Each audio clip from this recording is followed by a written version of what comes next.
I'm Jim Check with Ian Burns out there in the nation's capital. I'm here in Kelowna in the central Okanagan, and traffic is moving nicely here in it on December 10th here as we approach the shortest day of the year. It's still dark out here this morning. At 9:03, we're a couple minutes late. And we got a really big show as usual. Liberals refuse to be clear about pipeline. Gamification of politics being led by Liberals. Liberals tout the economy by cherry-picking stats. More and more Canadians worrying about putting food on the table. Liberals look to raise debt ceiling to $2.5 trillion. Bank of Canada continues pause while the market in the United States bets on a cut today from Fed Chair Jerome Powell.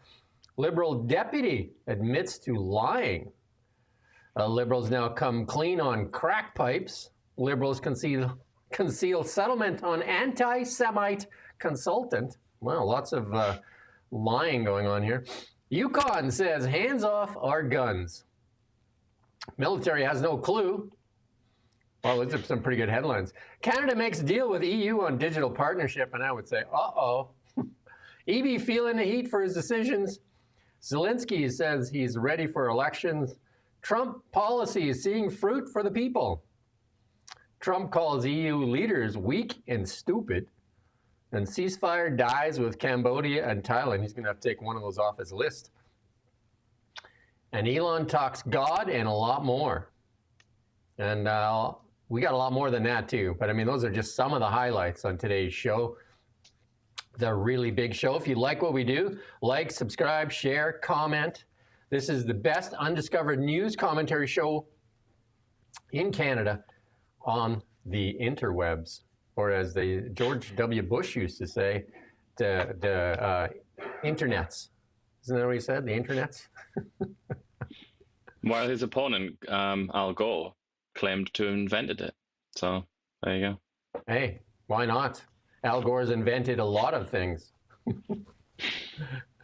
Anyway. The big news for sure. The Liberals, Pierre Poilievre putting out this, voted against their own deal, blocking a pipeline to the Pacific and keeping Canadian energy landlocked. I mean, that was his try out there to kind of get the Liberals to see if he could cause some dissension. And there's obviously dissension in the Liberal ranks. We already had one leave their caucus, Stephen Guilbeault. I mean, it's pretty obvious, and he was trying to sow some more discontent there. And that pipeline vote failed 196 to 139. So that was every party, the NDP and the Greens, no doubt, voted against it, as did all the Liberals. And the only people voting for it were the Conservatives. And Liberals called the motion a ploy to embarrass Prime Minister Mark Carney. Canada needs a pipeline to the Pacific to sell $30 billion of our energy overseas outside of the U.S. market. That's from opposition leader Pierre Poilievre. He sponsored the motion asking the MPs support the construction of one or more pipelines enabling the export of at least 1 million barrels a day of low-emission Alberta bitumen from a strategic deepwater port in BC. But the Prime Minister joined Liberal Bloc, New Democrats, and the Green MPs in opposing the motion.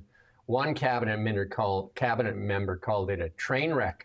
It is a train wreck and cannot pass this parliament. And that was from Government House Leader Steve McKinnon. Liberal MP Corey Hogan, from Calgary Confederation Parliamentary Secretary for Natural Resources, said last night's vote was politically risky. It was designed to be a trap. Well, of course it was, right? Of course it was. But the real question is, and I think what Pierre, missed there was, Canadians deserve an answer on this. Will the Liberals actually support a pipeline? This was an election issue. And the majority of Canadians, we've seen poll after poll after poll, say they want a pipeline. And this is with a chance for the Liberals to give clarity to Canadians to say, yes, we want a pipeline. But I mean, the NDP and the Greens are obviously say they don't want a pipeline. The Bloc obviously doesn't want a pipeline. So do the Liberals want a pipeline? Well, the only people that matter in the Liberal Party are Mark Carney and a few of his associates, and they've said on camera numerous times that they are in favour. So I mean, that's basically what matters, isn't it? The problem is that this is all so vague, isn't it? And this is the issue with how slow things move. There isn't actually a pipeline plan there that they can. There's no like meat that they can put in a bun and put into the House of Commons and actually talk about. It's all kind of chit chat, isn't it, at the minute? And it's ideas. Well, I mean, So we're 9 months in. What are we, 9 months from the election? 9 months and no clarity is it on a 9 months? pipeline. Yeah. Yeah. 9 months and no clarity on whether or not Canada can have a pipeline. No movement towards it. No nothing. We still have David Eby out there, like vehemently pushing against it. Yeah, Vasika Palace interviewed him. I don't know if I have it in here or not. Pushing against it, saying that Alberta is just greedy and already has a pipeline. And then she nailed him with a question by saying, "Well, you already have an LNG pipeline. Why do you need another one?" And this smirk he had on his face, you could tell that didn't sit well with him. But yeah, obviously the BC NDP not into it, and the NDP in general not into it. So can Canada get its number one export to an outside market outside of the United States? Here, this is the part. This is the problem. They complain that we're too reliant on the U.S. What's the number one thing from the Liberals and the NDP? The Americans are the bad people. Is that not true? America is the enemy. We need to get outside markets. Here's Danielle Smith trying to get our number one export to an outside market, and the answer is no. And it's likely going to end up going south. And America says they'll take it. Yeah. Well, and there's just they're reaching now, aren't they? Any excuse they can find. The Bloc have the most irrational position on this. So it's they're talking about how it's all just some kind of conspiracy to increase the revenues of oil companies. Sort of like really sad, like 1990s level of political argument against like the man and stuff. Just again, just like kind of playing. No attempt to be serious from the Bloc. And the NDP, I mean, they aren't even close to serious, are they? Right now, and I think they would kind of half admit that themselves. They're just a mess. They don't know what direction they're going to take. But I would be very surprised if they ever supported pipelines, which is why, quite rightly, it's been observed they are no longer the party of the working man because they don't care about the working man. Yeah, I mean, the poll after poll after poll shows Canadians want a pipeline. The Liberals and the NDP have made it clear that America is the enemy, according to them, that we need to reduce our reliance on the Americans. Every Mark Carney speech talks about it's a new world. We have to reduce our reliance on the Americans. Here's the chance to reduce our reliance, and we don't have an answer. 9 months in, we have no clarity, we have no movement, we have no shovels, we have nothing. We have nothing other than a lot of people pushing against it. Look at who's pushing forward. There's one party that has no power, the Conservatives, pushing for this pipeline, and Danielle Smith. Who else? Mark Carney, you could say. Is he though? I mean, is he really? I don't know. I mean, if like Elizabeth May, you believe what he says, then yes. Although Elizabeth May might have changed her mind on that. I was going to play this clip of Pierre, but I mean, it's just the song and dance, and he was just basically saying in this clip here that here's your chance to support a pipeline. I mean, it was obviously a game, but like the CBC headlines on it were making it like that it was all just Pierre's fault and just a game, but there was no headline there that said Canadians are supporting a pipeline and that they deserve an answer and some clarity and a timeline. Because, I mean, these pipelines take a while to build, too. It's not like they finally vote yes and we're going to build a pipeline. These take years. And we're losing deal after deal after deal, right? Now Spain wants LNG. And who's going to get that deal? But I mean, donuts, it's going to be the Americans. As we already discussed, that's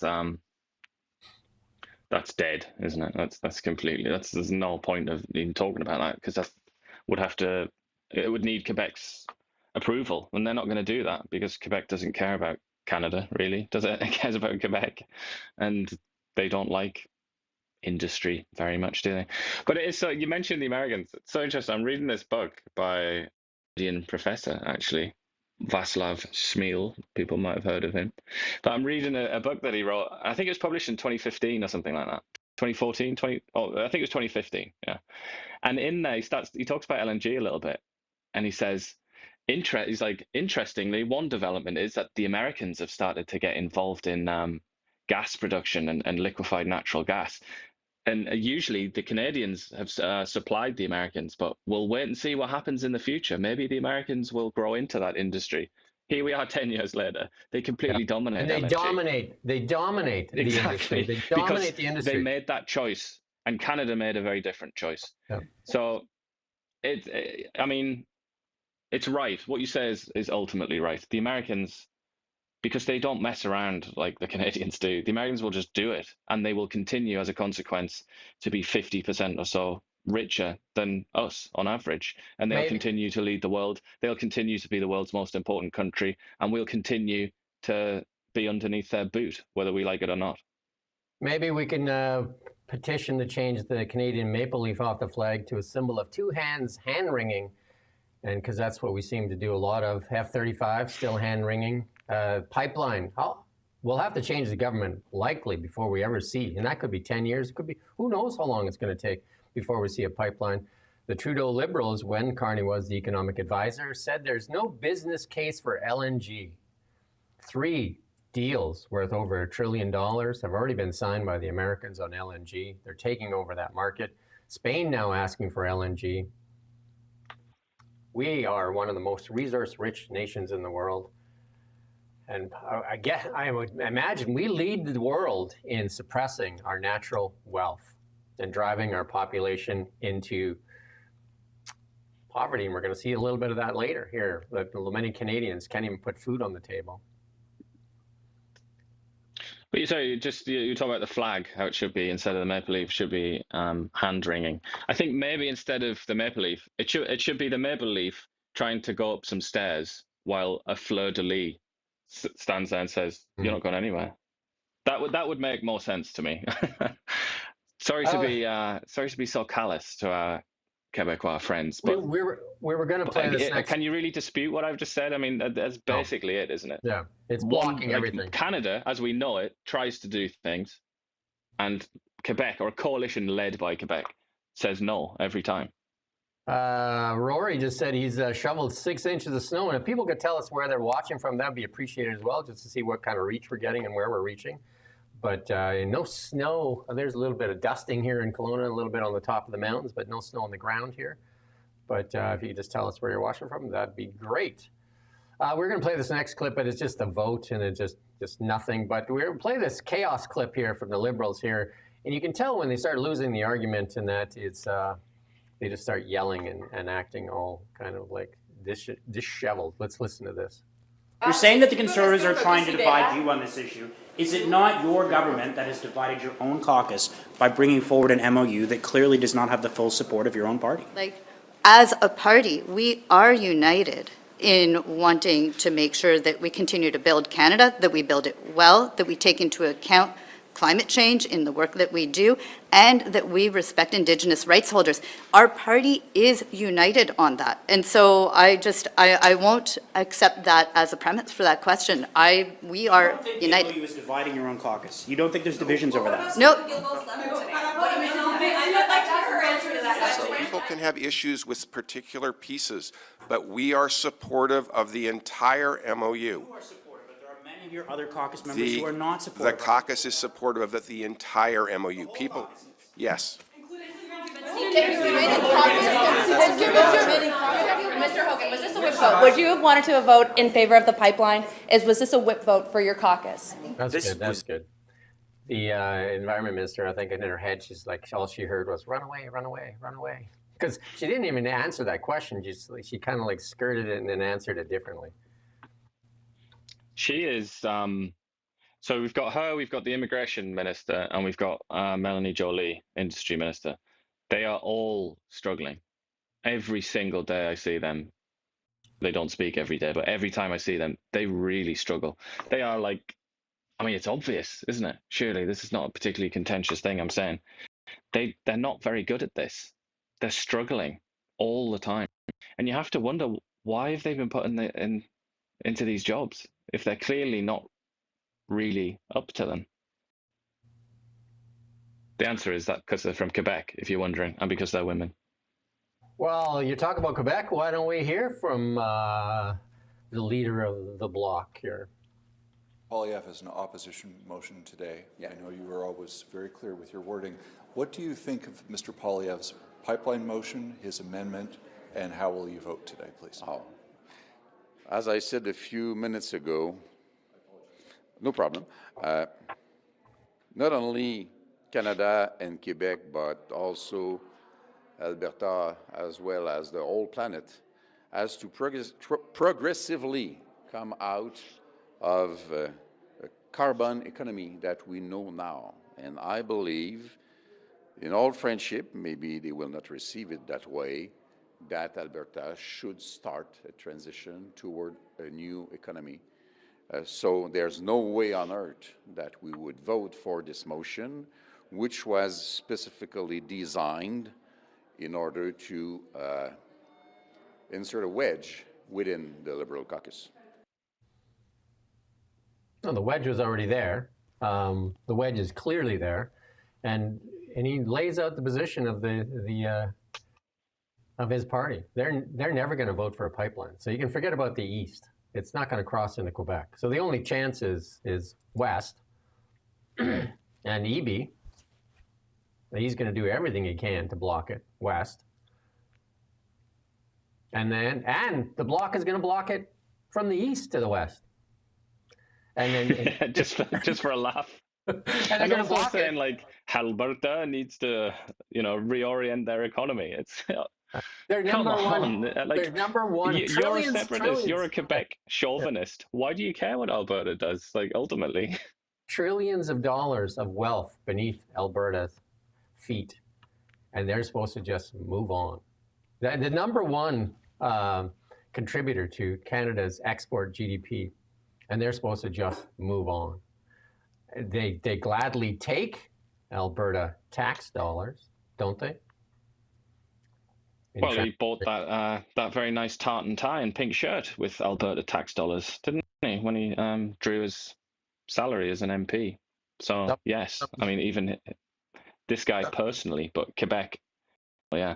But it almost seems like if you want to export oil, if Canada wants to export oil out of the St. Lawrence to the Atlantic, so to Europe basically, it almost seems like the best option for that would be an independent Quebec, and then go to like these international bodies that deal with waterway access and things like that. Like they go to the UN or something and say, we need access to the St. Lawrence, and like get some kind of adjudication, get some kind of judgment in Canada's favor. Then we can export it from, I don't know, Kingston or something like that. That's realistically the only possible way that it's going to happen, because Quebec, I don't. It's hard to understand why, but it is what it is. The people of Quebec are just dead set against this. They don't want natural resources to be developed, really, do they? I mean, unless you can't sort of hydro as natural resources, which I guess it is. But they don't want hydrocarbons. They don't want fossil fuels, even though that's the basis of Canadian wealth. That's where we are right now. That's a wall that you can't really knock that wall down. You can't do anything about it. It's just that there is a big, beautiful wall, and it's, at the border of Quebec and Ontario, and you cannot get through that. Somebody said, why not go to Alaska? A likely scenario, what's going to happen, I'll just make my prediction, is that the Keystone XL pipeline or another pipeline will go south. And the Americans will take Canadian energy, LNG and oil, and then resell it to the Europeans at a profit, like they're already doing. They're reselling our energy at a profit. And that was the Polish ambassador that actually laughed at Canada for that reason. They're just like clowns. Like they're actually buying your energy. Western Canadian Select sells at a discount. They buy it and then resell it to the world at a discount. You can't even make this stuff Somebody's saying, somebody's pointed out that the Environment Minister, Julie Debresin, is actually from Toronto. she's not from Toronto. She is from Quebec. She represents a riding that she was parachuted into in Toronto, but she is, you know, a Quebecois. She's from Montreal, so that's what I meant by that. It's about ticking boxes. And I also made that comment about she only has a job and her struggling colleagues only have jobs, in part as well because they're women. I don't mean to say that, that is why they're not very competent. I mean, there are countless women that you could have put in there that would have done a superb job. It's nothing to do with that. But it's because of this absurd system that the Liberal Party has, where they have to have 50% of their cabinet ministers female. Obviously, in that scenario, because you've got a quota, the chances are quite high that you're going to put somebody in that position that isn't really qualified to do it. This is one example. And how many of them have Quebec roots that are even in Ontario?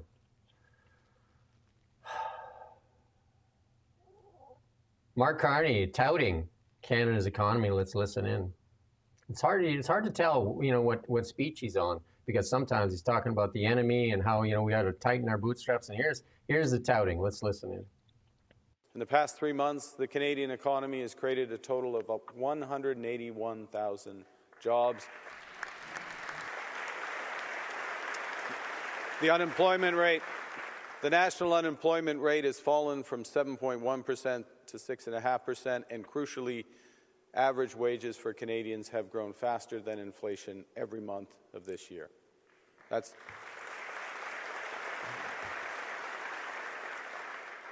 encouraging, but the headwinds are strong, and we are just getting started. Well, let's have a look under the hood at those numbers that he's touting there. September did see a huge jump, 106,000 in full-time jobs and a loss of 46,000 in part-time. And, you have to ask yourself, can you put up that next slide there? But a lot of that had to do with back to school, teachers going back to school. And they hired a lot more teachers. That had a lot to do with that September number. But then October and November, extremely weak. Losses in full-time jobs and gains are all in the part-time jobs. So that's the real gains. If you look at that over the 3 months, the gains are part-time jobs, and those are lower-paying jobs with no benefits. And that is not the sign of a healthy economy. And then we played yesterday the clip on Bloomberg there, where they talked about the numbers don't even make sense, because when we added 85,000 jobs last month, we had a 1% drop in unemployment. And then this month, we had a 63,000 add to the jobs, or 54,000 in total. And we ended up with a 4-point drop in unemployment. If you're doing math as just even a basic equation, you'd have to ask yourself, what's that? Right? Do you know what I mean? You have to say, because in October, 63,000, they can net 63,000 jobs, well, mostly part-time, 63,000 jobs, and you have a 1-point drop in unemployment. And in a $54,000 net, 54,000 job net, and mostly part-time, you had a 4-point drop in unemployment. Huh? Yeah. I would also, just to sort of pop Mark Carney's balloon there, I would also quote the Bank of Canada, which released its interest rate this morning. When they do that, they also have a few paragraphs where they review Canada's economy and the world economy. And they say here, Canada's economy grew by a surprisingly strong 2.6% in the third quarter. It didn't grow by 2.6%. Divide that by 4. That's what it really grew by. Yeah. Even as final domestic demand was flat. And it says, the increase in GDP largely reflected volatility in trade. So in other words, we're stagnant, basically, if you read between the lines. It's not exactly like a great sort of boisterous growing economy. It's to do with the volatility in trade caused by American tariffs. And then they also go on to say, job markets in trade-sensitive sectors remain weak and economy-wide hiring intentions continue to be subdued. This is bad. This is not good news. Just read the Bank of Canada. Whatever you think of the Bank of Canada, if you want a more honest idea of what's going on in the economy, read that. Don't listen to a partisan like Mark Carney. I mean, he's there bragging about 6.5% unemployment. Yeah. That's a bad number. Who brags about that? It's a bad, but the numbers don't even work. The numbers don't make sense. And then this is a poll that was done by Angus Reid. Merry Christmas, We did that. What is it, 2 days ago? We did that. The feds, the bureaucrats, budget time in Ottawa, or bonus time in Ottawa, 90 to 100% of them get their bonuses, and they get nice big fat bonuses on top of their nice big fat checks. We talked about that. They were, I think, and we don't get these numbers till later. $85,000 was the average bonus in the Canadian Infrastructure Bank. Nice big fat bonus on top of those big fat checks already. There was one lady that works for the CRA that wasn't even going to work on her $177,000 salary, and they denied her bonus, and then she fought for it, and they coughed it up anyway. Why not? Why not? But anyway, not so merry for a lot of Canadians. Canadians feeling the most financial pressure anticipate little relief next year. Majority of lower income households say it's difficult to put food on the table, and thus food costs are projected to go higher in Canada. The cost of living continues to dominate the minds of Canadians as we head into 2026, and that's according to a poll from the Angus Reid. The pollsters found 59% of respondents put cost of living at the top of their worries, followed by healthcare, housing, and the economy.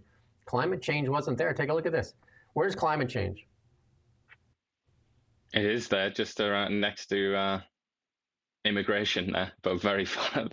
People don't care, obviously, But very low. look at the number, like cost of living, 59%. I mean, that is, and we've said this over and over and over again, kitchen table stuff. It's about the kitchen table. And healthcare. Millions of Canadians can't get access to a family doctor. They brag about, and they're even bragging to get more immigrants here, saying you get free healthcare. Is it free if you can't access it? What good is free healthcare if you can't access it? Well, we're gonna have a clip. If you stay tuned, we're gonna have a clip from Elizabeth May talking about how great the health system is as her hip squeaks because they screwed up, but she's still happy. The Mark Carney's bragging about the economy. Francois Philippe Champagne is always bragging about Canadians ask us for everything and we give them the biggest tax cut ever. Well, for these Canadians at the lowest end of the rung, it turns out that's $11 for the year. That's what they're going to get, $11, and that'll likely get you a nice coffee at Starbucks with some sprinkles on top, and maybe a little. Don't know if it would even get you that. Caramel Especially when drizzle. you need a tip after. Yeah. You need $20 for that these days. $11, and they bragged that it was $800 for families, and then the PBO put it out there and it said it worked out about $268. Again, more touts that have been debunked by the PBO's office. And this is from the Economic Long Wave. I've interviewed him in the past, and he says that Canada does not look good. He warns that the private debt hit 175% of GDP, and that's in the U.S. in 2008. Now look at Canada. The U.S. peaks were 154, 173, and 150. Japan in 1991 had 213%, and it never recovered. It's still trying to recover. But in Canada, 2020 to 25, we're at 216 and 245. Higher than the U.S. in 1929 and 2008, and Japan in 1990. We've talked about this before, but I mean, we have. I can't remember the last time I heard this in like a mainstream political, media broadcast or whatever. Can you remember the last time the personal debt came up? It's literally like unfathomably bad. It's catastrophically bad, and it has been for ages. This isn't particularly new. Canadian household debt is infamous around the world. It's one of the worst on the planet, alongside exceedingly high national debt as well and provincial debt. I mean, this country is drowning in debt, which is why I found it so strange that the Liberal Party, when all the attention was on the budget, the Liberal Party kept talking about how great Canada's fiscal position was and how we have less debt compared to other G7 countries. No, that's completely wrong. Canada's debt crisis, which is what it probably should be known as, is a very big deal. I can't believe that it's been swept under the rug, and this is just one of it. So I've interviewed the guy from the Economic Long Wave, and we talked about the economic winter that is coming for Canada. And what do you do when there's an economic winter? You have a couple of choices. You can move south like Mark Carney moved Brookfield. You move it into sunnier climates, or you can get yourself a jacket. And what does a jacket consist of? Gold, silver, Bitcoin, alternative assets. U.S. assets. And what have we seen with the capital outflows out of Canada? Yeah, that's what they're doing. So there is people that recognize there is an economic winter coming to Canada, and they're doing things about it. Yet, you know, they keep telling the people that everything is great. Like if you listen to that last speech from Mark Carney, things are amazing. And we still don't have an answer on a pipeline. We still don't have an answer on a pipeline. The most important thing ever. We don't have an answer. Let's go to the CBC and see if they have the debt on there, if they have this, if they're covering this story.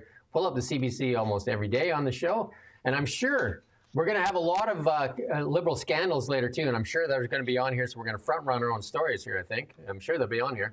Well, NHL says incomplete hockey rink. Okay, that's important, right? Brothers locked in a room. Alberta passes bill affecting transgender. Of course, that's important. Okay. Something about a pro-Palestinian activist. U.S. businesses claim Canada backdoor. Robert Munch is going to release dozens of books after he dies. I mean, I have to say, That's like the biggest segment, isn't it? It's the biggest block on the whole website. And one of the things, I was going to say no Trump stories, but then I looked down further, and there they are. There's Trump. There you go. So nothing. And you listen in, stay on here. We're the best undiscovered news commentary site on the internet on Canadian news. They won't cover Some have said. Some have said, including us. We've said That's what we should do. We should do the Trump thing. Like, you know, they're saying, many people are saying now that we're the best undiscovered news source. I say that with confidence, and people have said it. And I'm wearing a snappy tie today. There you go. 2.5 debt ceiling prudent, according to the Liberals. A record hike in the national debt ceiling is a prudent attempt to cover ongoing deficits through the rest of the decade, the Department of Finance said yesterday. Imagine that. Cabinet proposes to raise the cap 20% to an unprecedented $2.54 trillion. There are always the possibilities of economic and financial changes. When the debt ceiling was established in 2024, the idea that this would continue for 3 years. So they're even moving it up more than they need, just in case, because we're going to talk about some stories later where they're talking about big budget items that were not in this budget that they outlined. So where's the money coming from? So I love this stock image that Blacklocks have used. Yeah. Just flames. the Canadian dollar is what is fueling this fire here, I'm sure. Yeah, so economic storm, economic winter coming to Canada. You can go find that interview I did with about the economic storm coming, and we're going to do some more. But you're right, we did talk about the Bank of Canada a little bit, but the Bank of Canada held its rate. That's a second hold or pause, you can say, right? Because we paused in October as well after the cuts. We cut in March, we cut in April. Oh no, we paused in April, paused in June, paused in July. Had a cut in September, had a cut in October, and paused again here. Or no, sorry, no cut in October. 2 pauses here. And the more important one, though, is if you go to the next slide, the Fed's going to cut today, likely. Jerome Powell under pressure, but it looks like the Americans will cut, and that comes at 2 p.m. Eastern time. So what is that, 11 o'clock our time, just as we're finishing up likely. We'll see whether the Fed cuts. And for our friends at Polymarket there, what do they have as a chance of a rate cut? 98%. Polymarket, pretty much bang on the money for lots of things. I don't know if you ever follow Polymarket. We use it for the elections in the federal and the provincial election, Polymarket. Pretty much bang on the money, better than a lot of the polls out there. Yeah. So that's 25 basis points. So it's still going to be half a point. No, more than half a point. It's going to be considerably. It's going to be a full percentage point higher than Canada's rate still. Yeah, spread is always higher, but it gives the Canadian banks room to cut, right? Like, because I mean Canada artificially wants our dollar lower for exports, but I mean it doesn't make much sense anymore because they don't want our exports. You know, we artificially suppress our dollar. That's been part of the strategy for a long time, to artificially push our dollar. Yeah. Oh, and here you go. Here's some of the lies. And this was not on. You imagine this. This deputy The deputy, the top manager in the Department of Industry yesterday admitted lying to MPs over his contract with Stellantis. And he said no one asked him to lie. And that's Deputy Minister Philip Jennings. He's trying to cover now. He's saying, I regret the committee was left with a mistaken impression. I lied. I certainly had no intention to misrepresent when I lied. I'm just adding in the extra words there. I've reflected since our last appearance before you, and it's clear to me I could have been more clear, not lying. I accept that Parliament can access the documents it requests. That's a nice way of saying. I mean, lying is a very specific thing. Well, look at the first when part you lie, because to lie, you have to know that you're not the truth. Yeah. You have to do it on purpose. He says. So it's quite an extraordinary thing to admit. Look how the language changes. No one asked me to lie. There's the admission of the lie, right? No one asked me to lie. That's his words, right? That's Deputy Minister Philip Jennings. Later on, he says, I regret that the committee was left with a mistaken impression. That's a nice way to say I lied, right? I certainly had no intention to misrepresent. You admitted right there, I lied. And you said nobody helped you lie, because he's covering now for anybody else, because they're saying, why did you lie? So they're trying to like run this up the ladder. Deputy Jennings defied the order, testifying November 25th that Stellantis insisted the contracts remain censored. Who called them out? It wasn't that the Liberals came up and said, oh my God, we made a mistake. Who called them out on this lie? Stellantis. So we never asked for that. So it's obviously a lie, because Stellantis said, we can't do it. So Stellantis didn't cover for them. And he yesterday acknowledged the claim was untrue. He lied. And then they asked him, who told you to lie? No one asked me to lie. There's the clear proof right there. Who told you to lie? No one. No one told me to lie. It's lying. So will he keep his job? Was this on the CBC website? And we can go back and look, but I don't think we need to, because it wasn't there, was it? This is one of the biggest scandals, in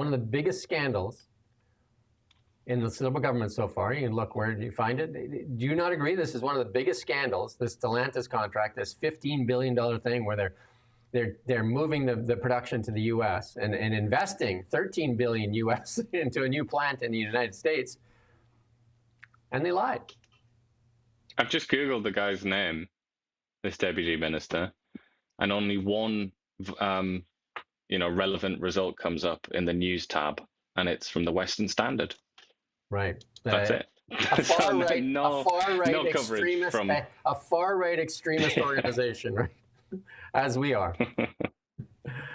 Where CBC, $1.55 billion. This is a massive scandal, this whole Stellantis thing with Melanie Joly changing her mind. I read it, I didn't read it, all these things. Who read the contract, who didn't read the contract.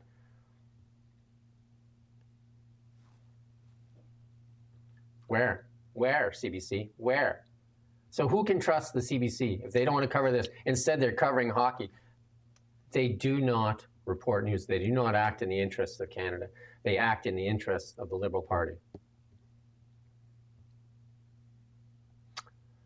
I'm just looking at, I'm reading further down in this Blacklock story as the questioning continued. And he said, we try to find balance. That was one of his defenses. And then rightly is told, it's not your job to find balance. It's your job to comply with the will of parliamentarians, which is the will of the Canadian people expressed democratically. So again, these people, this is not a fight between like a show between the Liberals and the Conservatives and the Bloc and all that. Committee hearings are for answers to the Canadian public. And that's what the CBC misses too. This is lying to the Canadian public. This is lying to the Canadian public. These are answers. Even when a reporter asks a question, it's not like playing a game with the reporter. Those questions are being asked for the Canadian public. And the Liberals have no respect for the Canadian public. This is a clear. And if he's not fired for this, and Jolie and the rest, this is why he's trying to cover for Jolie and say no one asked him to lie. The contract is in the look at the bottom there. One of the MPs that had a look at the uncensored document says that there's nothing in there. There's nothing in there that would justify censorship. That's what I mean. He's a partisan. He's got a reason to say that, but you and I talked about that weeks ago, and we said, like, what national security issues could be in this contract? Yeah. How many contracts have they refused to provide? How many? And then this lie, this is the typical lie they used to get away with. Like, where are the Stephen Guilbeault contracts where he allegedly funneled tons of green scheme money into his companies? Where are those contracts? I don't know where they are. We don't here's hear much another about that anymore. Even the Tories don't bring that up these days. Well, I mean, there's so much. There's so many. So much. Here's another one. Here's another one. The Department of Health yesterday confirmed it charged taxpayers an undisclosed sum for crack pipes and other drug paraphernalia under its safe supply program. Managers had flatly denied it under questioning on October 2nd. What is another word for flatly denying and then coming clean later? What is that? What do you call that? What do you call that? Massaging the truth. Lying. I really appreciate the opportunity to clarify. So they seem to be all of a sudden found religion and would like to start telling the truth. I really appreciate the opportunity to clarify, said the Assistant Deputy Health Minister, Kendall Weber. Why didn't you not lie at the time? So crack pipes, why not? Why not? Free vending machines. That's MP Mazir also confirmed the federal funds paid for crack pipe vending machines. You know, I was just in Tokyo. You only and there are tons of vending machines. No crack pipes in them, though. No crack pipes. You can get used Pandy's vending machines, but no crack pipes. Tea, coffee. There was some energy drinks, water. No crack pipes, though. And no homelessness and no drug addicts on the streets. But here it is, even in Kelowna. During a recent visit in Kelowna, I saw the vending machine on a public sidewalk to dispense drug supplies such as crack pipes and foil, and no ID for screening was required. It was quite remarkable. I could just walk up, hit a number, and just like a regular vending machine. Kelowna leading the world again in unemployment and in selling crack pipes on the street.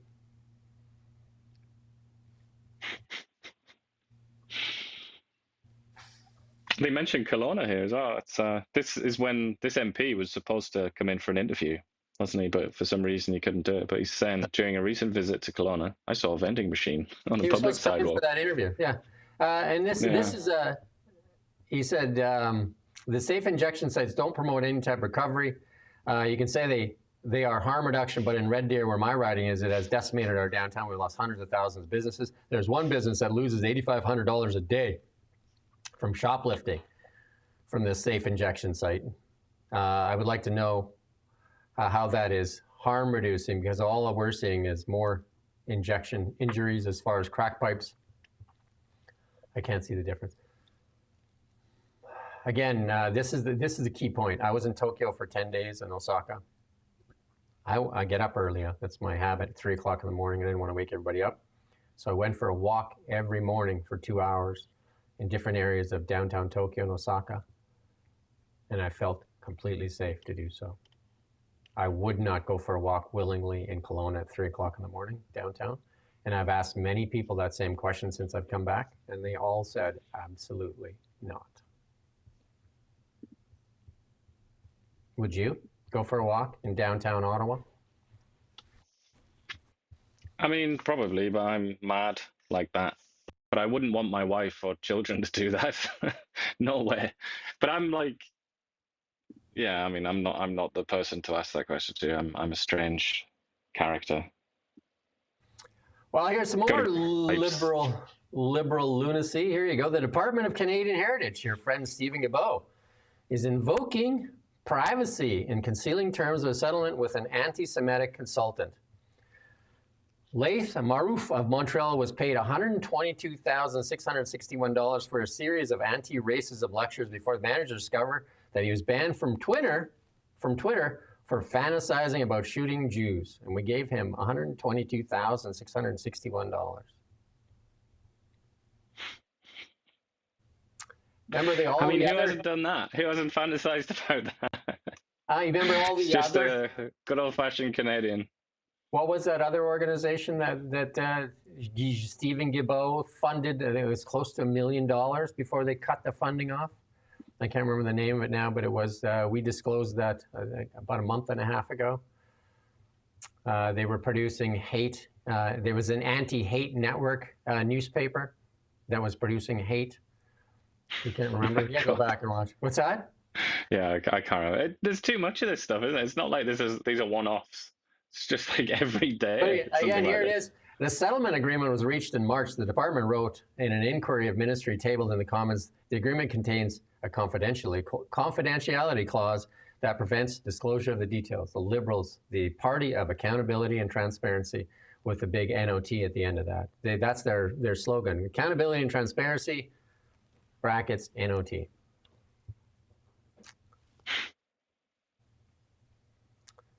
Don't disclose it. That's the best way to do it, right? Or lie, as we've seen with the prior two stories. Just lie. Or release it, but stifle it and bank on the media that you fund with taxpayers' money to not report on it. And if it's just the Western Standard and Blacklocks, and then maybe we do this video, I think they're okay with that. And then they can say that, oh no, this is public domain. We're being transparent. Yeah, we've asked how much money has been spent on Meta with Bill C-18's taking our audience of over 200,000 with Bill C-18 not allowing us to publish on Facebook and Instagram. And they said Meta is the evil empire and they must be stopped. And they spent, was it $5 million in 3 months leading up to the election there? And then we asked for an update and they said we can have that number in 2026. But it doesn't do us any good. The Heritage Department, in an internal memo on October 9th, 2024, acknowledged most of the fees were unrecoverable. It estimated that the settling of it this time would recover around 40 grand of the 122,000 paid to Maroof, with both sides likely absorbing their own legal costs. So the memo calculated Maroof owed 142,000, including interest. The $40,000 separate settlement offer represented 28%. So that's what they got back. They said he owed 142,000 back to the government, 40 grand. Can you do that? You should just play that when you're asked for the government for money. Just say, well, if he can only pay, and he committed crimes, basically, hate crimes, and he got that settlement. Well, that might be the way to do it then. Just make sure that you you hate the right people, then you're in. So this is some of his tweets here. May death visit the home of every Zionist on earth. That's from Maroof. Life is too short for shoes with laces or for entertaining Jewish white supremacists with anything but a bullet to the head. And the Canadian government doled out cash to this guy. And then the same Canadian government that says they need to stop hate, misinformation, disinformation. Well, they fund this, same as this anti-hate network they were funding that was producing hate. Imagine that. Hey, imagine that. We're going to talk more about where we're headed too with this Canadian government. Well, there you go. Joining Alberta and Saskatchewan, Ontario, and rejecting Gary Anderson. How do you pronounce his last name again? Andescar and Andescandria. I don't know. Andescamia. Sorry, where are we now? Oh, Ananda Sangari. And yeah, there you go. Come on, mate. Come on, mate. Classic Canadian name like that. You can't even pronounce it. I can't do it, man. But anyway, the Yukon says, not a chance. Yeah, let's play this clip here from the Yukon. And their businesses can prosper. And that is why policing resources should be focused on crime rather than confiscating people's lawfully acquired property. Hunting and shooting are foundational to Yukoners' way of life, particularly to First Nations exercising their constitutional rights. Unlike criminals, the territory's gun owners are thoroughly vetted, law-abiding citizens. And that is why the government will take action to support the rights of legal gun owners in this territory. And we will advise the Government of Canada that Yukon government will not participate in Ottawa's firearms buyback program. There's like a $500 million program that Mark Carney and the Liberals have set up for this gun buyback program. Remember the leaked memo? And Gary's still an MP and still in caucus there. You know, that leaked memo when he said he would cover, he didn't even agree with the program, and he would cover his tenants' costs. He still survived too. Like, it's just absolutely abysmal. And how many? I think they spent about 50 million. I'm just from memory here, 50 million bucks. And how many guns have they got back so far? I think it's about 0, isn't it? Yeah, that's right. It was the goose egg, the goose. We got Sorry, the goose egg back. Out of morbid fascination, sorry to rewind, but I've just checked out that Laith Marouf. Just out of interest, just popped on his LinkedIn, just for a giggle, and he describes himself as a he says, "I've been disrupting settler colonialism and oppression in the media since 1999." Like, I just find it so interesting. You talk about intersectionality. The only intersection I ever see is all of these sort of pet hatreds and causes of the far left. They all intersect, don't they? And they all seem to hate the same things, one of which is the Jewish people. He was also an equity officer at one point. Isn't it remarkable? I mean, you could give me $600,000 a year to work for the Canadian government, for the federal government, and I could have looked at his LinkedIn and then said, no, let's not give this person taxpayers' money. I mean, is that a talent? Is that a talent that I have? Is that rare to be able to do that? You would have broke the privacy laws by looking at his LinkedIn. Yeah, probably. I'd probably be in jail now for doing that. Well, we did that story yesterday where they were talking about how we can't fill up the jails, like because there's overcrowding and that. Don't worry about the victims. And one of the things that we missed in there when I played it back and listened to it was, they said that they had to release all these people from jail due to COVID, to overcrowding. But they locked everybody else up in their homes. Why didn't just lock, you know what I mean? Like, it's just absolutely ridiculous. Anyway. And this one, it wasn't in the budget, but here he goes. Here's Melanie Joly with $1.7 billion for science. She believes in science. Does this ring any bells? Remember this? I believe in science. I am the science. Who said that? If you use that verb, I control to describe something to do with science. If you use belief, say I believe in science, you automatically need to just you need to go into the hole in the ground when I press the button. Let's listen to Melanie Joly dig another hole. We live right now in a more complex and dangerous world. And while certain countries are turning their back on academic freedom and cutting research and weakening science, we believe in science and we believe in research. And that is why today we're doubling down. We're seizing the opportunity. There's lots of things in this world we cannot control, but there are lots of things we can control. And what we do with science in our country is something we can control. So let me say that in English as well. So it is my pleasure today to announce that we will be attracting 1,000 new researchers, the best and the brightest in the world, and we will have the biggest budget on earth to do that.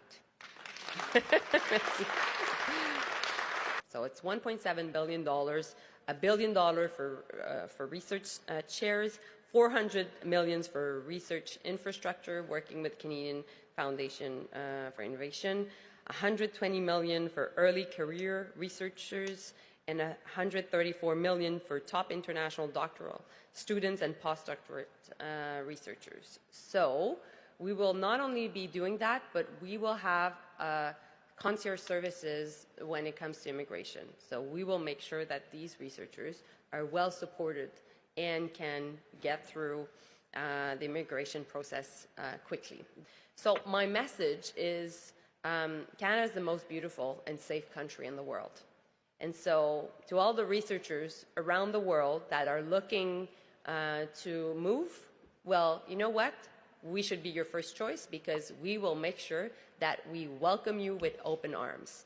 And you can do research here in French and English, and you will be able to prosper, and we will support you. And my message to Canadians out there, it's time to come back home.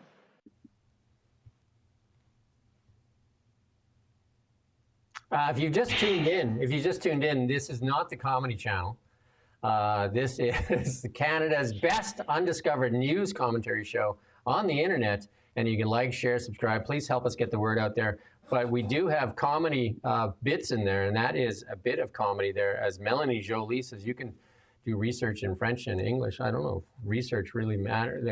Like language doesn't really play a role in research that I know of. And if you want to have a high-ranking job in the government or anywhere really, it's not just that you can do it in English and French. It's that if you don't speak both English and French fluently, then you're not going to get a job.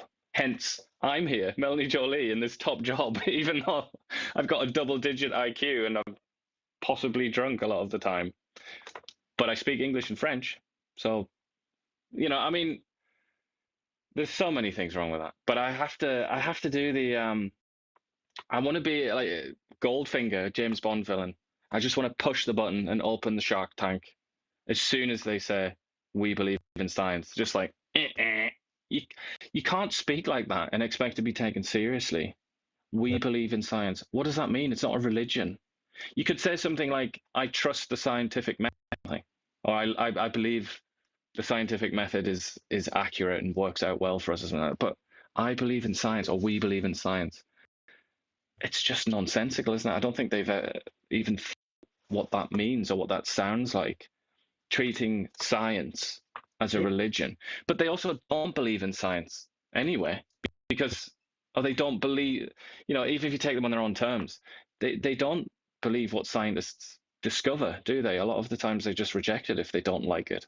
Like the fact that, just one example, that renewables in Canada are not really going to work out. You know, that it's not going to suffice. Yeah, there's a couple points in there that when she started off, she basically took her stick out and stuck it in the American's eye, and then wonder why we have like a strained relationship with the United States. You know, right there, she says that we believe in academic, like the Americans don't believe in anything, right? I mean, they're leading in almost every industry. So, Jolie, I don't know what you're talking about. And your last point there was like, come back home. Come back home from where? You know where they are, right? Come back home. Come back home, she says. And the other point that Canadians should be just angry about is they're going to get a concierge service. They're going to get treated better than any Canadian. Like, what? We treat our citizens like second-class citizens. You're better off to leave, rip up your passport, and come back in and say claim asylum. It becomes so ridiculous here that I don't know. Like it doesn't even make sense anymore. And where was this in the budget? Did you see this line item for $1.7 billion for We Believe in Science here? I didn't see it. I'm sure it was some section of the budget probably covered it, and then they've just taken liberties with it, given it to Melanie, and she's just just had a laugh. She got her crayons out. She's like, believe in science. She just pulled up one of Anthony Fauci's speeches and just like, okay, use believe in science. I am the science. I am the science. Lightning Rod says that we're lame when it comes to science. Damn. Sorry to disappoint, Mr. Rod. We're lame? I mean, I don't mean to sound conceited here, but I actually know what science is. I think that's probably the difference. That's probably why I sound lame to you. I just can't swallow bollocks when it comes from somebody that doesn't know the first thing about science or technology. And technology. I would challenge anybody on technology. But anyway, hey, Lightning Rod's entitled to his belief, even though he must be drinking the Kool-Aid from Melanie Jolie's jug. Double entendre there, not intended.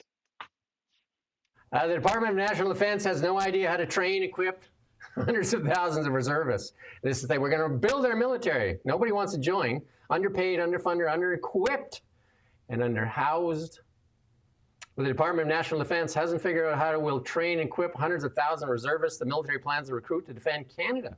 According to documents obtained by CBC, the department said in July 2025 that it was struggling to even equip the meager number of personnel currently employed. We have about 55,000 active in the military. I think our full complement is 75. They tried for 2 years to get immigrants to join, and they didn't even join. And I think they were bragging that CTV was carrying the water for the Liberals, and they were bragging that they got 204 recruits to put through the system, 204. And the Auditor General checked their living accommodations. She checked 7 of 14 there. Or 7 of 14 she checked, sorry. 7 of 14 she checked. I didn't have safe drinking water, toilets that didn't work, and walls that were deteriorating. That's how we treat our military. And they got a raise, though. They got a 20% raise at the lowest end of the rung. They were basically almost at minimum wage. So they were making about $40,000 a year, and they got a 20% raise. So you figure that out, 20 times 4, right? Not much. And then the average bureaucrat makes $136,000. So where do you want to go? And then when they asked the bureaucrats to join, they said they could be part of the reserve, and there's like, not a chance. They asked the Coast Guard, they asked the Coast Guard to become part of the military, and what did the Coast Guard say? No. We don't want guns, we have nothing to do with guns. They don't even board ships, our Canadian Coast Guard. They're just not interested. They were trying to put the Coast Guard into the budget, and the Coast Guard said, good one. Peace and love, man. That's their philosophy. They're not interested. Maybe Lightning Rod, you can help us out here with the Canadian military. How many subs do we have? He's the one that says we hate Canada, and he's the patriot. So I guess if he's a true patriot, he can get some fatigues on, get the camo on, get a shotgun, and go out and fight the Russians. How many subs do we have? I'll answer it for you if you can't answer really quick. 4 diesel subs. And what are we going to do? We're going to buy more diesel subs when we're going up against nuclear. Good one. Now, 2 of those There's an amazing line that's relevant in this CBC story. It's actually quite a good story, this, because they've got hold of some documents.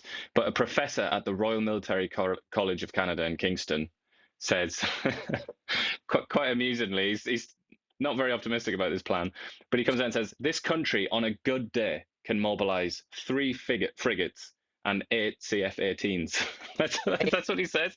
He's sort of, I mean, he's kind of letting the cat out of the bag there, but he's like saying Canada has no military whatsoever. 3 frigates and 8 very out-of-date planes. That's it. That's what we've got. I mean, I don't know. Maybe I shouldn't be laughing. This is one of those laugh or cry moments, really, isn't it? Well, again, the last 2 incursions into the Pacific coast by unidentified flying objects or planes that are entering our airspace that were unidentified were answered by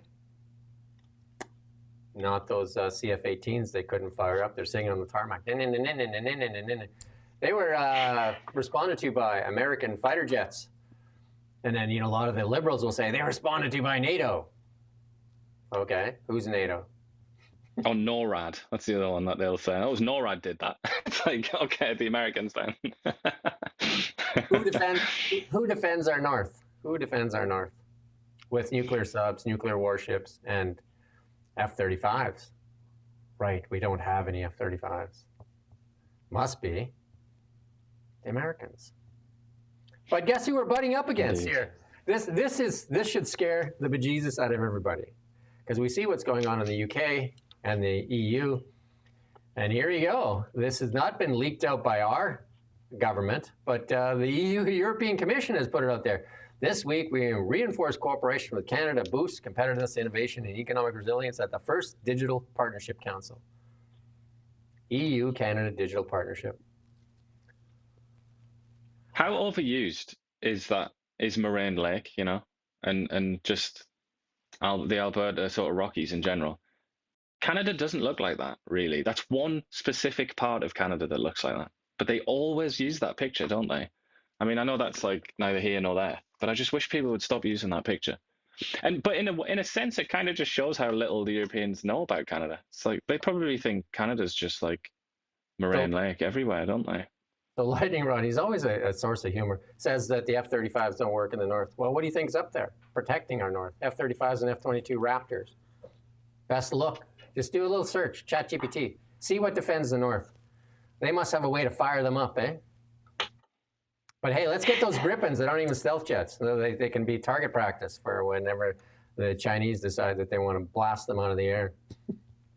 By the way, I don't think you read the last line, did you, in that previous story, which is where the chief of the Canadian military says progress is being made on this plan to recruit people. And then she says, staff are now planning to plan. Planning to plan. Can you believe that? That's the best for Canada, like MOUs, a meeting to have a meeting. We've done a lot of those. Like how many photo ops has Mark Carney done around the world where he's signing guest books while Trump's signing deals? So because he likes that photo op thing, Trump's signing a deal. He's like, he got that big his Sharpie out there signing a deal, and there's Mark Carney signing a guest book, and the Canadian media plays it like it's a deal, and they say we've signed an MOU. What does that mean? And we're planning, and then he's gone there. He says, and we plan to meet again. Meetings for meetings. This one should worry you. We've set up a working group so that we can figure out how to plan this thing that's never going to happen. And then just for lightning round, we don't hate Canada. We're trying to make it better. Media's job is to hold power accountable. Unlike the CBC that props up power. Who's doing the better job, us or the CBC? CBC gets $1.5 billion. Did they cover any of the stories we covered? If we held our politicians to account, maybe they wouldn't lie willingly in committee hearings. Maybe they wouldn't lie so much. Maybe. Hey? Is media's job? What is it? Sorry, accidentally misrepresent or accidentally create a situation where you misunderstand. Is media's job? This is a good one. Just for lightning round. Is media's job to hold power accountable, or is it to parrot their information and make them look good? Is that what it is? Because then, if that's the truth, then we will start doing that for you. U.S. ambassador downplays fears of Trump administration meddling in Canadian politics. Peter Hoekstra, I guess he's been vilified as well, has rejected the idea that Donald Trump's new national security strategy could result in the White House interfering in Canadian. He already has interfered in Canadian politics when he supported Mark Carney, won the election with it. The documents mention of backing politically aligned parties in other countries has caused concern for some Canadians. But I mean, the Americans throughout history have backed parties. I mean, that is part of their policies. They've even installed governments, removed governments. That's what they're doing in Venezuela right now. That's what they do. Yep, and that's the Monroe Doctrine. They've claimed that right for many years. The only reason that it didn't happen quite so often in Canada is because Canada was part of the British Empire.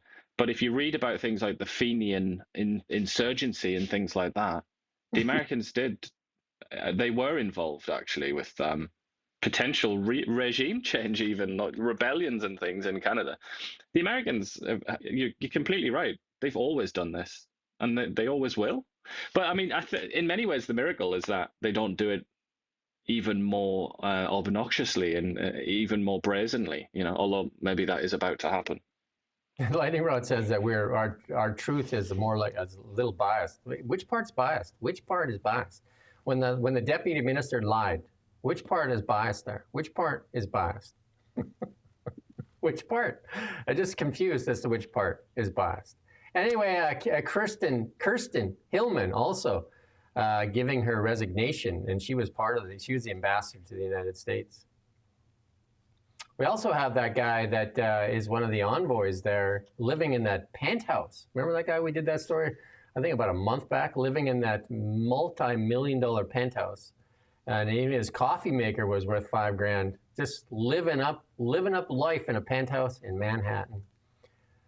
Well, Canadians. Funny you mentioned $5,000, because when I was reading just to quote another line from that story, the Canadian military lists in that note that it costs $1,850 to close, and then another $6,000 for basic weapons and ammunition. And we're told repeatedly that it's hard to find that money, aren't we? I just think it's so interesting when you say that about a coffee machine, but that's easy to find. Remember that this is the classic when there was a guy in a wheelchair in a Justin Trudeau town hall, and he asked for money for a wheelchair, and Justin Trudeau said, "Sadly, we don't have any money for that." Yeah. For a wheelchair. And they later on offered him MAID. Good job. But they had $122,000 for that anti-Semite that was saying that, what was it? The only good thing for a Jew is a bullet in the head, something like that. $122,000 for him. Millions of dollars for that Manhattan penthouse. How much did Greg Fergus spend in 1 year as Speaker of the House on his junkets? That's right, $297,000 money for him. Which part are we being biased about, Lightning Rod? $297,000. Oh, that MP that had a job for like a week. I can't remember what it was now. Yeah, 100 grand. Yeah. What did she spend? It's like an unbelievable amount of money in like 6 days or something. Yeah, and then I think Carney's first retreat even blew away Justin Trudeau's spending. I mean, it's so much, and I guess that's part of it. There's so much, I guess you could say, fraud, waste, abuse, corruption. You pick the number there. Incompetence, whatever it is. There's so much of it. You know, it's hard to put your finger on something that's important, because the biggest scandal is this Stellantis thing. No coverage. And we're going to talk about the other big scandal that's coming up in the BC news. That's a federal scandal as well. And it just gets buried in a mountain of scandals. But here's what the Financial Post is focusing on here in Canada. Truck drivers are encountering a new risk on the highway. Officers empowered to pull them off the road if they fail an English test. Right, so they're saying thousands of drivers being swept up in Trump's immigration agenda, upending critical pillar of U.S. economy. Right, that truck that did the illegal U-turn in the Florida Turnpike there and decapitated 3 people because he couldn't even read road signs, couldn't speak English. Don't get him off the road though, right? And there's video, we played them. We've ever since that started, we played tons and tons of truckers that don't follow the rules and the laws. But hey, let's not worry about that. Let's talk about how this is Trump's ICE agenda, and the CBC was also doing that story on how, you know, how dare this Canadian company sell vehicles to ICE. This is what we focus on. Well, I mean, what would happen if you did that in Canada was my immediate question. What would happen if you started pulling truck drivers over here, ones that couldn't speak English? They can't read road signs. Don't do illegal U-turns. And there was a scandal in Ontario. There was a scandal in Ontario of one trucking driver's license outfit that was actually basically selling truckers' licenses. Truckers, it was $5,000, and they were just fast tracking people to get them on the road. That had no idea how to drive a 50-ton weapon on the highway. You know what happens when you through the mountains as well, through through the Rockies. When you hit a 50-ton vehicle with your Prius.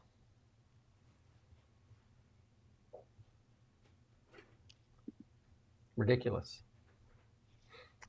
Shareholders look like they're going to approve that Anglo-American $27 billion merger with Teck, and there's another Canadian company swallowed up by foreign companies. And it's only waiting for Canada's hokey dokey on the deal, but both shareholders from Teck and Anglo-American have okayed the deal, and that was overwhelmingly approved, this $27 billion all-share merger. So no cash in the deal. It's just straight up share exchange. And this is overwhelming approval, 99% on Anglo-American and 99% of the Teck companies, and 89% of the Teck. David Eby he's been delighted by this, hasn't he? Saying we're going to have the largest company in the history of the province, headquartered in Vancouver, just totally ignoring what you've just said, the context, the reality of this. This is like it's like a foreign buyout, really, isn't it? And Teck is really a BC company. Teck, like Teck, Cominco, Teck, lots of BC roots and Alberta roots too. Let's not forget Teck, a little irritated with Canada when it was working on the Frontier project in the tar sands in Fort Mac, spent over $1 billion. And I still remember watching that with my jaw dropped that morning. Because I work out and I watch Bloomberg. And I remember my jaw dropping and said, Teck no longer sees a path forward. It's just going to walk away from that over $1 billion investment in the tar sands because of what? They saw no certainty with the Liberal government. They were hitting with a roadblock after roadblock after roadblock. Think of what that would have added to our GDP. That was a Liberal squashed project as well. You go ahead and research it. And if you want to say that's biased, just hit ChatGPT and ask it a question. Frontier project, Teck. What happened? It's easy to make it seem like we're biased because it's just, some of the stuff is just like so abysmal. It's disheartening. Like, we need change. We need change. Yeah, Tesla trucks are rolling a semi-trucks. I think DHL is taking delivery. There's someone says driverless trucks all over the roads now. I don't think they're operating that way, but Tesla is now starting to roll out their trucks. DHL, Pepsi is now, and Frito-Lay are driving Tesla trucks, and they're starting to roll them out everywhere. The Tesla trucks in their first test, the Tesla semi is doing extremely well. Here's one of the remarkable things about the Tesla semi. You know, when you're like going up a hill, and you know, like you're behind a semi, and it's slow. You know what I mean? Because it's pulling a load. Diesels go slow up a hill. Guess what a Tesla semi does? The speed limit. Like it doesn't bother it. It just pulls. There you go. There's lots of advantages. Doesn't need to put the hazards on and block traffic for 20 minutes. Or do illegal U-turns. Maybe if we had driving them, we wouldn't have to worry about people that... I mean, it's odd that people defend illegal activities and people, things that make you unsafe, and they find some ideology to kind of like defend and they go after the Americans, whatever red meat they can find. It's just absolutely ridiculous, right? Anyway, let's move on to the BC news. Live from the Now Media newsroom.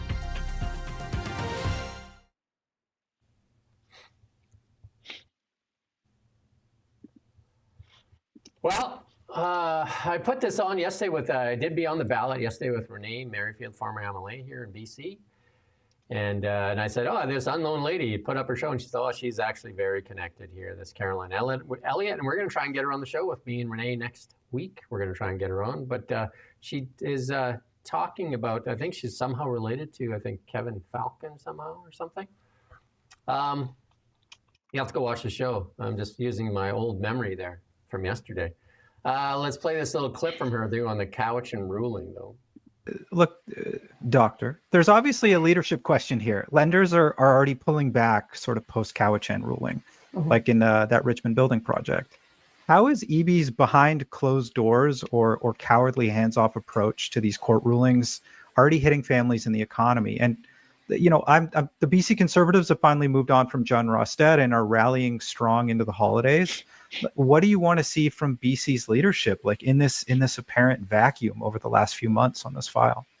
Well, the BC Conservatives are absolutely right to have shifted significantly, I think, since John Rostad's departure in calling for an immediate repeal of DRIPA. That's, again, did I explain this? It's the legislation that puts UNDRIP into BC's laws. So that's the right call. I think that absolutely has to happen. It's an incredibly damaging framework in a country that actually already has really well-established constitutional rights that protect the rights of Indigenous peoples in various ways. Now, we're seeing huge uncertainty on the land base. We're seeing concern around lenders pulling out of deals in Richmond. We're seeing all kinds of title claims being made all around British Columbia on Vancouver Island, in the interior, in Coquitlam, you name it. So, and it's only going to keep happening. As I say to people all the time, the Cowichan title ruling was not the end of something. It was the beginning of something. It was the first of many. Actually, it wasn't even the first title declaration, but it was the first one over private property. So we have a very complex situation here. It does require really strong leadership. And what we've seen from the provincial government is a unwillingness to fight these claims adequately in court due to a directive issued by David Eby himself when he was Attorney General. It tied the BC lawyers' hands behind their back when they were making their arguments against some of these claims. That directive is still in place, by the way. He has not walked it back. So when we see these other claims being made, we should be very worried about the case that the government's putting forward. And there's a whole host of other issues, but I want to give you a chance to ask a question before I keep yakking. No, that's why you're here. You're the expert.